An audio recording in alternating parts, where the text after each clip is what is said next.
Everyone, LRock here with Spoopy Game. Hope you're all having a great Saturday. So this game and I had not been on good terms for a couple years. It's Haunted Castle. Like, this game is infamous for many reasons. I've learned over the course of my time playing this game for the past 3 years or so that it's one of the most unsafe marathon games I've played, but when it goes good, it's great, and it's a sweet game. For those unfamiliar with it, this is a Castlevania arcade game developed by Konami, and it really didn't receive a lot of TLC. It's customary for arcade games to be, you know, ridiculously difficult for the sake of taking your money, but this game has a number of questionable mechanics that devolve it into new levels of jank that I feel like most players wouldn't have even expected. So, that said, we'll go ahead and pop our credit in for Simon Belmont. Check out the opening cutscene, which is very un-Castlevania-like. Because Simon just got married and Dracula comes in to swoop the bride. Which is more G&G than Castlevania, honestly, but this is what we're playing with. As you can see, in classic Castlevania fashion, we have not only great music, but we have a whip. Using the whip to take down enemies in a systematic fashion, collecting hearts. Hearts are essential. In this Castlevania title, hearts are not only your mana, Nimpo, for being able to spend items, it's also your health. Like, it doesn't actually represent your health bar. I'll explain what I mean here in just a moment. When you clear a level in this game, if you have any missing health from the max, the game automatically applies hearts to anything that might be missing. And therefore, that's why hearts count towards health. Clear out that wall real quick, do some platforming. These platforms are all spaced evenly apart, so this is pretty easy. We just don't want to go on the floor because that's going to happen. Okay. If we were doing proper speed strats, I'd be take a damage boost off this Dryad. But it does 3 damage, so I'd rather not take that right now. My primary goal is safety. I will be using some speed strats, but I'm not going to try and kill myself while doing it. No second skeleton, not great. Okay, so we'll bump that down there. I didn't want that to happen. Okay, so, okay, that was a mistake. So right here, we can just stand right between the doors and kill bats as they come in. You do want to kill bats because this boss start is actually based on a sprite limit. So if you don't kill them, the boss doesn't spawn. Medusa spawns, we drop these bombs, which is our first sub-weapon of note. For those that have only played the NES Castlevanias, bombs essentially function like holy water. 5 bombs later, Medusa's out of the picture. So for our second stage, we're actually going to start by going to the left. You actually start by going left in this game more than you do right, which is strange. I'm not sure why they made that choice. Dodge this ghoul, kill this bat. Get a double kill here. Okay, so Boomerang's not a great sub-weapon, but we want to pick it up anyway because getting any new sub-weapon gives you 5 hearts, which is pretty big. 5 heart pickups are very good. Kill this guy, damage boost off this guy. It's possible to do that without taking damage, but it's actually just easier to take the damage boost. That one I didn't want to take, but I forgot that guy has fireballs. Move forward here a little bit. So there's a trick to this game that a lot of people aren't aware of. Proper screen scrolling is actually necessary for survival. You can't just force the game to scroll to a platform that doesn't exist yet. I have died this way many times, and I'm not proud to admit that, but it is true. Okay, there we go. Part's a little scary, actually. I do love the water effects, but this part can really get you if you try to go too fast. Hit this thing. All right, here's where the speed run starts proper. We have stopwatch. Stopwatch in this game is completely busted. It only costs 2 hearts to use, and it lets us just drill through enemies like so. You also may notice I got a melee upgrade. I forgot to talk about that. Morningstar is the first upgrade beyond the whip. We'll be getting one more. Jump these mudmen. Neutral jump that one because he spawned early. There's something placement specific about how and why that guy spawns the way he does, but I've never been quite sure how it works. So I'm gonna let this guy fly through. Okay, I didn't want that. That's a little awkward. All right, this is fine. This guy's only on fire. This is fine.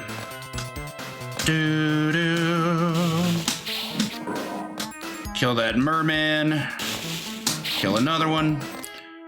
As we move forward, I'll be able to showcase a bit more why stopwatch is so silly. It was nice for the wall lizard we had to fight, but for this bone dragon, it's our stage 2 boss, we get to do that. Cool thing in this game, when you activate a sub-weapon, it also triggers a melee attack. So you always get a 2-for-1 whenever you activate anything. So stopwatch always comes with a hit of the whip. Which is pretty great. All right, move on to stage 3. This is the only other stage where we start by going on the right. Let me know if you all recognize this song. I think 1 or 2 people might have heard it before.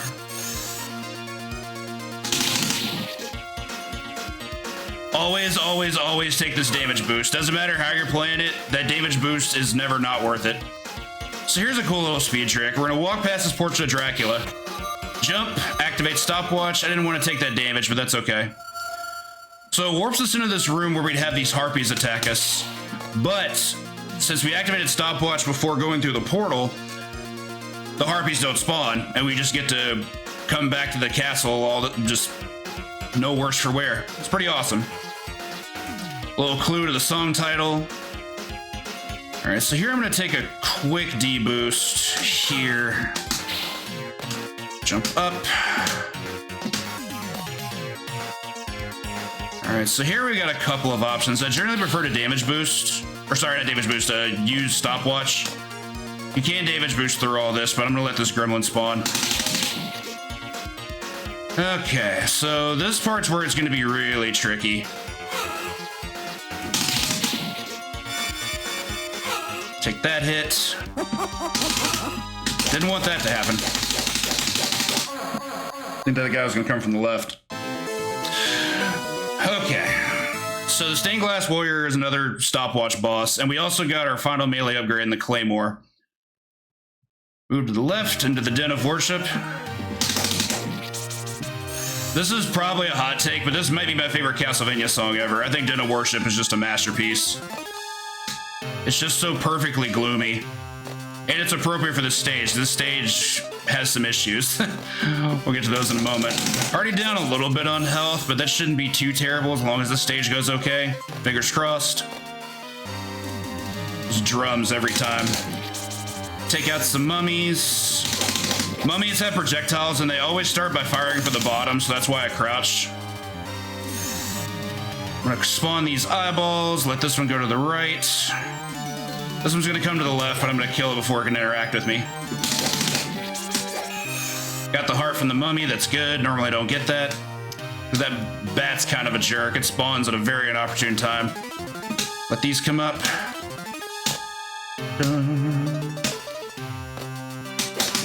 Kill this Fleeman.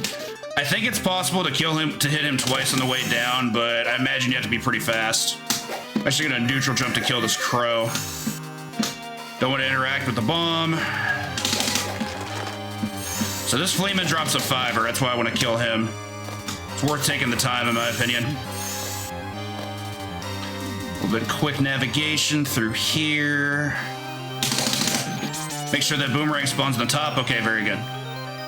Not gonna impede us. This is the last stage where it's necessary to have stopwatch on the boss. And we'll be using it quite a bit after this stage.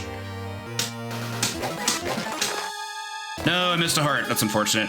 When they go into the ceiling like that, they despawn, so I just messed up my timing there. All right, as we approach our stage 4 boss, just know that there's a reason I refer to this boss as the Golgothan. For those that remember that reference. This boss is something of an RNG nightmare. He kind of turns this into tower defense a little bit. And to be able to fight him properly, we need to make sure until he gets within our space to be able to go after him. And sometimes he just throws projectiles that you can't dodge. It's really lame. There's literally nothing you can do about that. Like so. Jump past this. A little cooperation would be nice. He has to come up just right behind that pillar for us to be able to start a wave of hits on him. This might work. Very good. When that boss gets to do what he wants, it's not fun. He has definitely spent the whole fight just in the back of the bus, just doing nothing but throwing fireballs. It's kind of awful, but we got to finish him off there. It's also a complete time sink. Right on to stage 5, we start off with a quick elevator. One there. There is a way to do this damageless, but I haven't quite learned it, so I just take 1 damage boost. Should have taken a little bit earlier than that, but that's okay. Get past this door, do a stopwatch activation. By using stopwatch there, we actually despawn a bunch of birds, and we only have this one up here. And we would have killed that one because he drops a 5er, but I missed it. Placing that correctly is challenging sometimes. Hope that missing that 5 isn't too big of a deal. I'm actually going to take a little bit of damage here, which I don't love doing, but it might be necessary.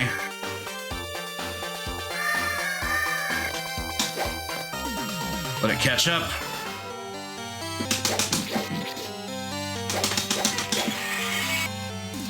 Don't normally see that night, but things happened. Okay, on to our last sequence before Frank. We're actually going to do our final weapon swap, which is going to be to the cross. Thankfully, the skeleton will hold that for us. That's unfortunate. Hope I've got enough to finish this off. That's not good. I need to kill this guy before I can move on. That's some really bad luck. Okay. It's a little scary. I want to make sure I can not take too much damage. Okay, cool. As you can tell, cross is pretty busted. We get some really good DPS out of it. There is a sweet spot that you can land there and not take any damage. It's just kind of tricky. I don't always get it. Okay, final stage of the first loop. For safety, I will kill every bat until I reach the second 5er, which is about, it's like 9 or 10 in, I forget how many exactly. So we'll be able to finish with somewhere between 10 and 15 hearts. We also get this great music here. Dun, dun, dun, dun, dun, dun, dun. So we got 1 5er. We're at the halfway point. Bridge is collapsing behind us. I'm never letting go of left.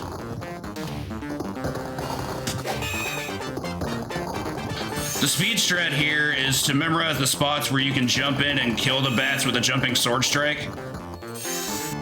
Because you don't have to stop to actually attack. It just keeps you moving.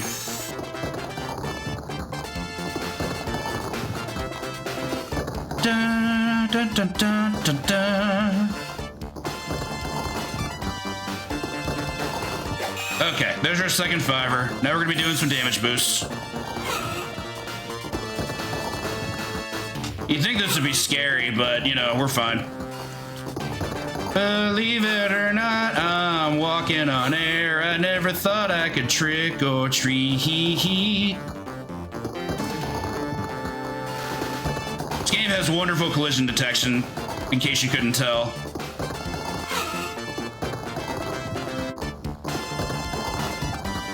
Alright, health not great, but 6 should be enough for Dracula. It wouldn't be if we were on version M, because he does 6 to you when he touches you. Alright, moving into Dracula's chambers. Cross is going to do us a lot of work here. Turn around, mash away. Got the 1 cycle, very good. On to phase 2. Huck him and chuck him again. And that's 1 loop. Simon has rescued his bride. We watch the castle sink into the river. And that starts loop 2, which you won't be looking into. Whew. Glad that game cooperated. As I always am when it cooperates. This game is something. I actually really did enjoy learning this game, though. It was a game I never thought I was going to be able to get what I wanted out of it until I learned the speed run, and I actually had to give a lot of props to Jaguar King for that, for all of his work on this game. He really showcased what this game is capable of when you're willing to put in the knowledge and the research. Anyway, thank you all so much for the GGs. We've got a couple of runs coming up from the Great Bedrito. First up with Aliens, which is another Konami title that's near and dear to my heart. So we'll be checking in with y'all soon.